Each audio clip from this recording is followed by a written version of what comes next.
Hello everybody, my name is Helium Lemon 15, and Eshem is looking better. I wasn't gonna do my usual hello everybody, I was gonna do halitosis everybody, but I forgot. Hey you got a side quest? Just lost in thoughts, thinking about a certain cute portal guard? It just makes me mad that he was condemned to that blasted sickness. He didn't have to get it in the first place if he wasn't forced to stay here. No one should have that power to decide what people... blah blah blah.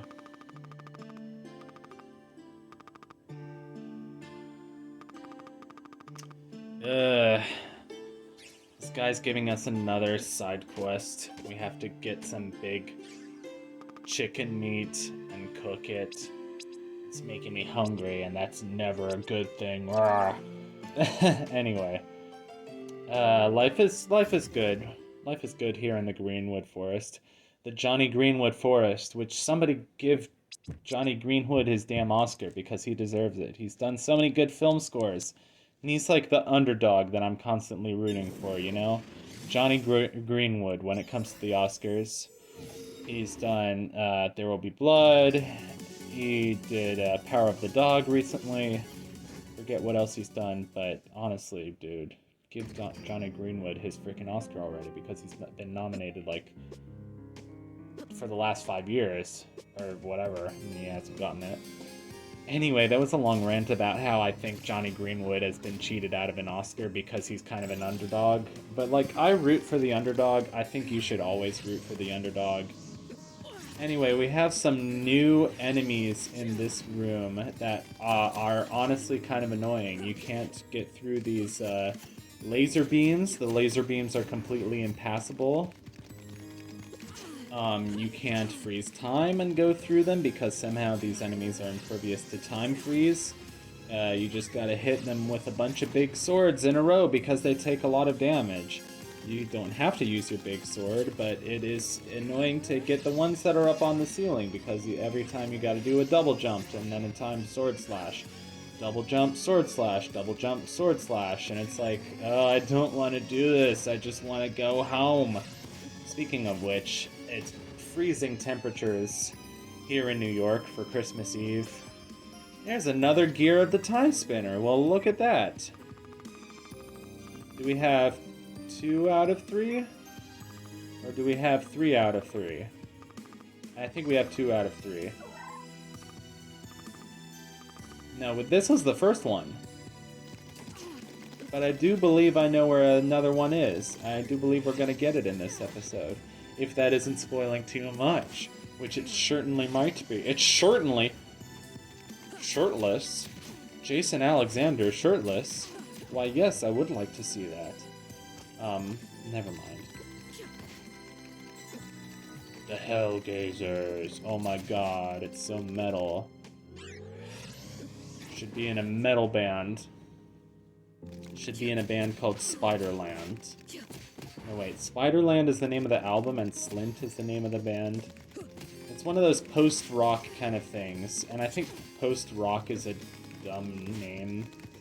Like, it should be called minimalist rock, because it should actually define what the aesthetics of the genre are, rather than just being like, oh, it's so post. You know, post doesn't describe anything, it just says, like, time period-wise, we are after rock and roll. But it's like, post-rock is like, has become this very specific thing that bands like Godspeed You, Black Emperor do. And like, that's interesting to some people. Some people are more interested in rock that experiments with the timbre. I'm personally more interested in rock that uses classical instruments and odd time signatures and atonal grooves, although it doesn't always have to be atonal. Nowadays I find that, like, as I get older, I actually prefer more tonal music, which is the opposite of most people. They get older and they are younger and they have more sort of familiar, comfy music tastes, and then they get older and they sort of crave more thorny things. And then maybe they get older and they mellow out again. I feel like this room is giving us a lot more pain than it's worth, personally. Oh, I think what you gotta do is, like, freeze it, then unfreeze it, then jump, and then freeze it again really quickly. There is actually another room up there. It's one of the hardest rooms in the game to get into, just because of that sort of unfreeze, then double jump, then freeze maneuver. I am a professional gamer, just kidding. I probably could be a professional gamer. I feel like I have enough practice playing video games where I am actually decently good at a fair number of them.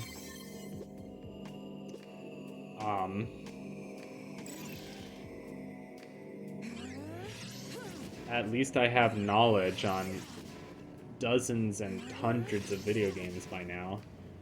I just have the knowledge. I don't know, I'd love to be a professional gamer. My secret hope is for somebody to find my Helium Lemon channel and be like, yo, this guy needs to work for our video game magazine.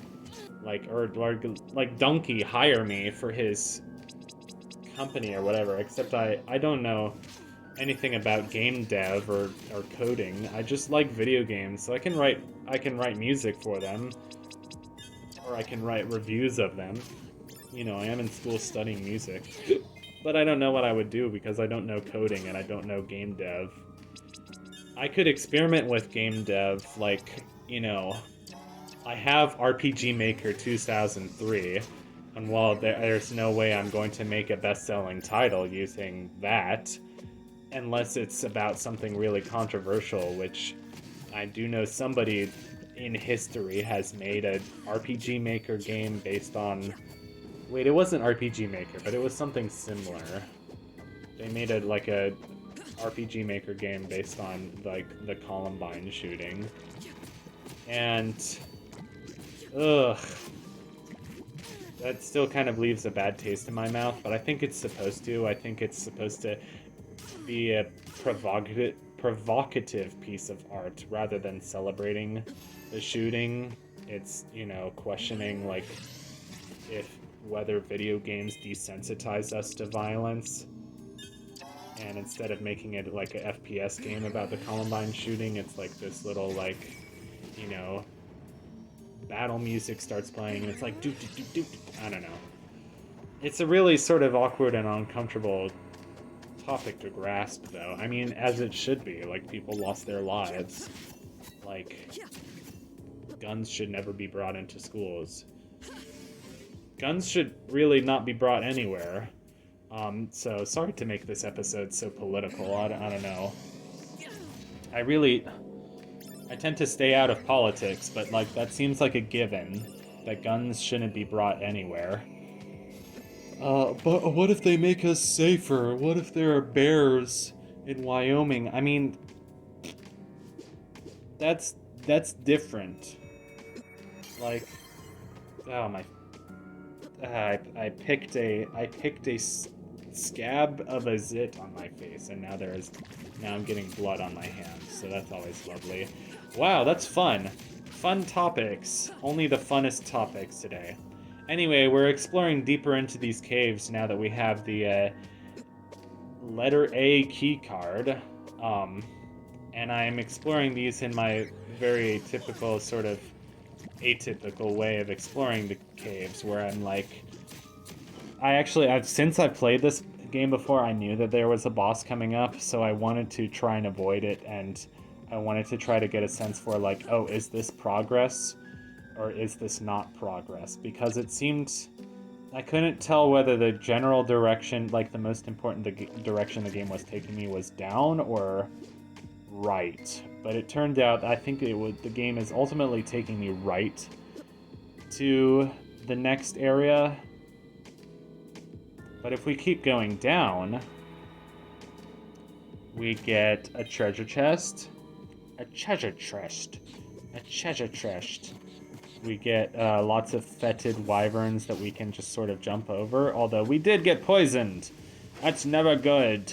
I don't like getting poisoned. Grah. I remember these caves. This was like where I went before, you know? Was it when I fought at the Maw? Now I don't even remember. I think it was where I fought the Maw. Although, as aforementioned, the eponymous, uh, Titus and Nuendo. Nuendo, that's a good one. Is he in? Because he's Nuendo. I've got a few ears in Nuendo. Never mind. I'm starting to turn into the ravings of a deceased madman whose name was Vincent Gordonovich. Yes. I completely lost my train of thought, as happens when I eat a bowl of macaroni and cheese with a side of cayenne pepper and chili donuts and chicken tikka masala and Radagoon milkshake. That's the second reference to Radagoon. I said Radagoon in the last video, and it didn't mean anything. It's just a word that I like the sound of. The sound of... Oh shoot, I think we never finished going to the right, because we went down and to the right. Oh, so I literally thought the exact same. No, I didn't. I was like, oh, okay, I know there's a boss coming up, so I wanted to heal real quick. There is it is a boss fight, so there is a save point next to the boss fight, but just in case I find the boss before I find the save point, which does happen, and it did happen on this occasion, I just saw these moths and got flashbacks of this boss. This boss took me, like, I can't even remember, maybe 4 times, maybe 6 times the first time I played through this game. And, I should have seen that big door and took that as a warning, but I didn't. Oh, I think this is where we fought the Maw in the future, or whatever. This boss is called Zarion. I have no idea what it is, but it's definitely not a Chozo from Metroid. No siree, it's not. It's definitely just a Chozo from Metroid. I love how just unabashed this game is in stealing from Metroid and Castlevania. And I'm not saying that ironically, like, I really do love it. I think it's charming. I think the game wouldn't have such an appealing atmosphere if it didn't do such things. I think that is exactly what appeals to me about the atmosphere of this game. So we're not doing great. We're down to 45 health, which is less than 10% of our health. So let's literally eat all the healing items we have, which I think we do in this fight. And I had all these, like, weird things in my inventory. I was like, why the heck do I have unagi? It's like, and it's annoying because you have to stop like every 6 seconds. Like, not 6 seconds, but like the moment you're poisoned, you want to drink an antidote, use an antidote, whatever, because you absolutely want to conserve your health. Because like I said, I used all my healing items to beat this boss, and even then, it was a Rocky style montage where I had to hold on till the end. I had to hold out for a hero, clearly. I love that rib cage. It's so realistic, and I love how he's just like encased in this sort of cobwebby thing. And I just love that sort of screaming guitar solo. Filigree tea, that's for ether, rather, or aura rather than health. But we do have some items that will give us health. Yeah, this is basically just a Metroid boss fight. There's not much I can say about it. The music is pretty epic, but we've heard this music already. It's not like this game has only one boss theme. I haven't been keeping that good of a track of which bosses use which musical cues, but I'm pretty sure that Genza used the same boss music. Oh, that poisoned us, so let's fix that. I'm pretty sure the spinning, like, eyeball thing from the beginning of the game, like, the second ever boss in the whole game, which is still one of the best, is, like, that spinning eyeball thing. Use the same music cue. But this, once we get to this boss fight, and we're collecting the last few gears of the game, we're down to the end of the game, pretty much. I predict that this game will be done by episode 20 or 19. And if it doesn't, I will. If it doesn't end on exactly 20, I'll do like 20A and 20B. Remember how I used to do that for Endless Ocean? Like, I shouldn't have done that. I mean, yes, I should. It was inspired by Skull Kid 3's playthrough of Endless Ocean. So it seems like maybe my F is giving us some foreshadowing, as in like awakening some demons and awakening some bad energy. But like we've already done enough of that, so like, I don't know, something bad might happen. We're just gonna roll with it because this is a video game. It's not like we're gonna destroy the world and rip fabrics in space-time itself, right? Right? Right? I don't know. Tune in next time.